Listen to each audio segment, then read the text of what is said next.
রোদে পুড়ে যাচ্ছি সেটা বুঝতে পারতেছো?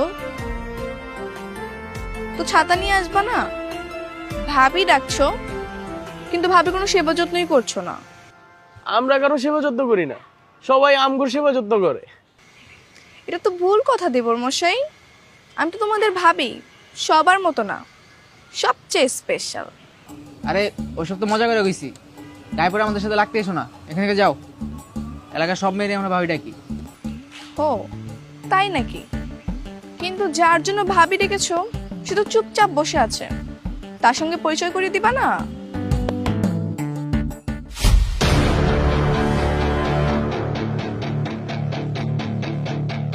এই মেয়ে, এমনি ছড়ো করে কথা বলতেছো কেন? আরে বাবা, তুমি কথা বলতেও জানো নাকি?